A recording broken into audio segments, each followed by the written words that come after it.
What is up, everybody? Thank you for showing up and showing out. This is UFC Fight Night London predictions, main card. Um, and I just want to give a quick shout out to Mitch Kofsky for kind of helping me set this up all of a sudden.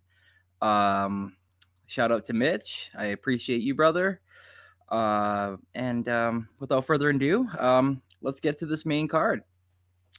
So the first fight on the main card tonight, or tomorrow, sorry, is Paul Craig versus Volkan Ozdemir.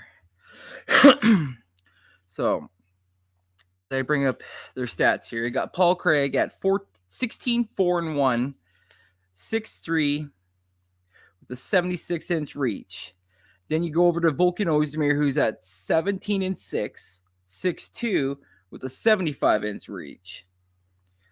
Now, both of these gentlemen are fighting in the light heavyweight division. Just going over here real quick. Yeah, for the most part, it really does look like for the most part, it really does look like this fight is probably going to be one of those fights that's going to be quick. You know, Volkan, his nickname is No Time because he's got no time, and he's in a hurry. So that's why they call him No Time, Volkan Ozdemir. Paul the Bear Jew Craig. I don't know much about the gentleman. I haven't really seen a lot of his fights. I do know that he likes to stand and bang, but he also is the type of guy that will go to the ground and grapple. We've seen that Volkan Ozdemir at times, when taking a big shot, he does get hurt, and when he gets to the ground, he's like a lost puppy. He has nowhere to go. So for me, just a quick on this one. I personally want to go with the person I don't know too much about, which is Paul Craig. I feel like Paul Craig is going to do a lot to put pressure on Volkan. He wants to probably land a lot of jabs. He wants to basically be in his face and constant pressure.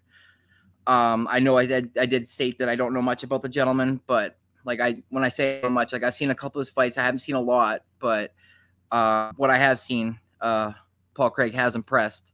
So for that matter, I would definitely say I'm going to go with Paul Craig on this one. I'd say first round, probably TKO. Okay, now let's head on over. Next up, we got Molly McCann versus Hannah Goldy. This is in the women's flyweight division. We all know the hype surrounding Molly Meatball McCann and her rise to the top. Hannah 24K Goldy. She's been on the scene here for about a minute. I'm just going to get straight to the chase. I feel like Molly's just going to maul Goldy, come at her with pressure, and Molly's walking away with this one. But anyways, guys, so we got Molly McCann, 12-4, fighting out of the United Kingdom. She got a 62-inch reach. Got Hannah, 24K Goldy, 6-2, fighting out of the U.S. with the 61-inch reach. I say Molly McCann by submission, second round.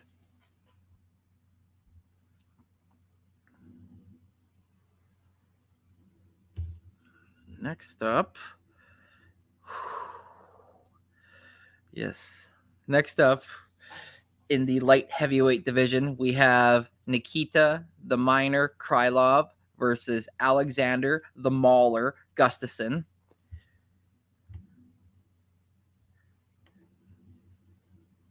Sup there? What's going on further? Shut up to Mitch. What's going on, brother?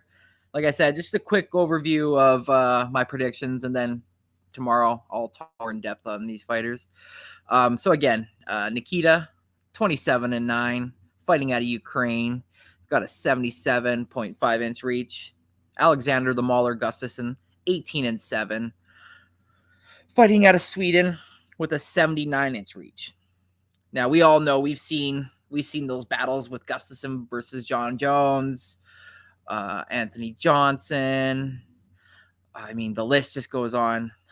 This man has in some fights, and I personally feel like I think he won that fight against John Jones to win the title, but that's hearsay. We haven't really seen him much, like a lot of Alexander since the for the past like couple years. He's I'm assuming he's been dealing with some injuries or just trying to home his craft, as they like to say. But since he's been out, he is no longer ranked. Nikita is number 11. Short and sweet. I feel like Nikita, because the mauler has been mauled a couple times. The chin isn't really there anymore. So I feel like Nikita will come out, circle the cage, feel him out, throw some leg kicks, a couple of shots. And then I just feel like he's going to grapple with him and either try to take him down, or he's just going to try to take him down and do like a top position ground and pound. So, Tyler, thanks, brother, for popping in. Appreciate it. So again, quickly, Nikita Krylov, I say he finishes this fight. I say it would probably happen in the second round. Then we go over to this is an interesting fight because Jordan Leavitt is no slouch on the ground. The gentleman definitely knows his way around. Great ground game, but he's fighting a fellow by the name of Paddy Pimblett, who is coming in with, I mean, everything in the kitchen sink behind him. Like, he's got so much hype. Paddy the Baddy Pimblett is 18-3, fighting out of United Kingdom with a 71-inch reach. He's fighting Jordan the Monkey King Leavitt, who's 10-1, fighting out of the U.S. with a 71-inch reach. We haven't really seen much out of Paddy Pimblett as far as being on the ground. There's obviously, you've seen the tape. There's a lot of it there on Paddy fighting a lot with his keeping his chin up. We've seen his fights where he has been rocked but not stopped. Jordan, during his presser, if you didn't see, he did point out that he doesn't think Paddy's that technical, and that when he does finish Paddy, he's going to twerk on him. And Paddy had since come out and said that he's going to finish Jordan the Monkey Turd Leavitt, and he's going to teabag him. I want to see the teabag more than I want to see the twerk. So for that reason only, I'm picking Paddy for the win. First round stoppage, like TKO.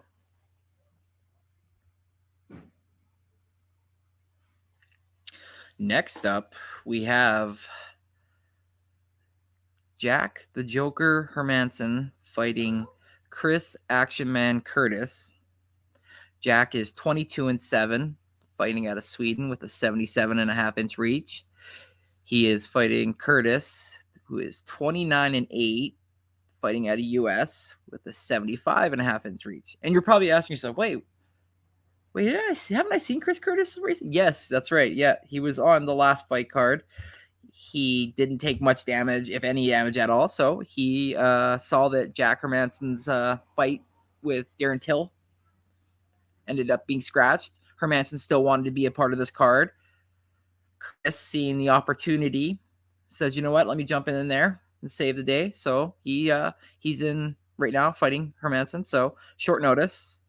But still, I commend Chris on coming in on short notice and showing this UFC roster that he means business and he's not just here for a paycheck. Well, he is, but he's also here to make a statement. Man, I mean, this one's a little bit harder for me because I know how much Chris pressures his opponents, and for the most part, Jack is okay, but he's not great taking pressure, like being like constant, not giving you much space. And he needs that because he's got those big power shots where Curtis can kind of probably duck under and shoot for a single. Man, again, for this one, I would probably say Jack, But then again, this is a new opponent for Jack as well. So Jack has just as much training time as Chris Curtis does for this. So, I mean, this fight could be a toss-em, personally.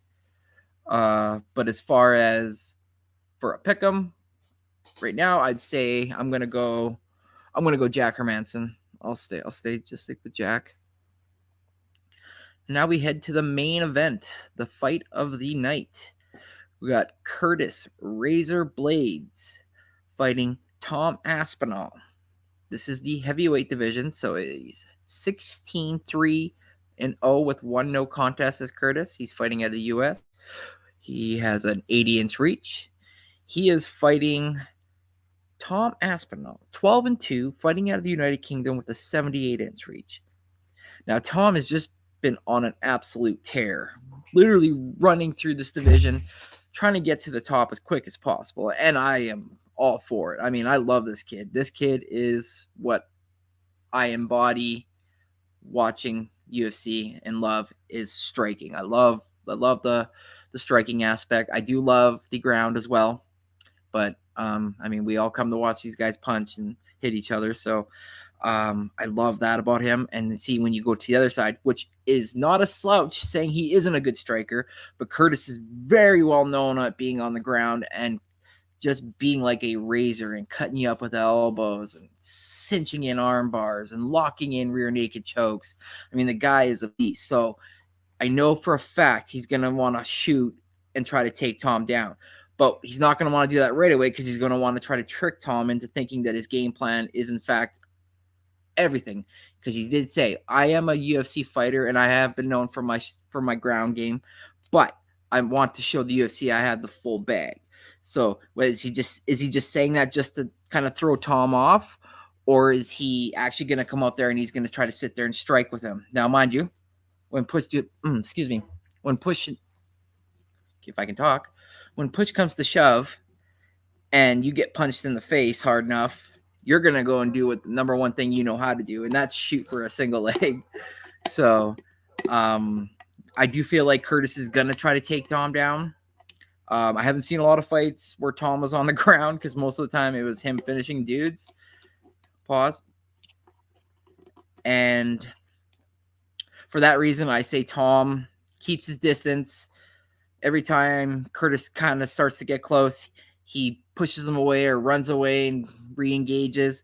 But for some reason, I say there's an exchange of some sorts. Tom catches him with a nice, crisp, either quick overhand or a nice uppercut or an elbow, and stun Curtis, and he's going to put him out. And so for that, I'm saying Tom Aspinall wins basically via knockout. What round?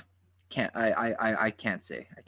But those are my picks for UFC London.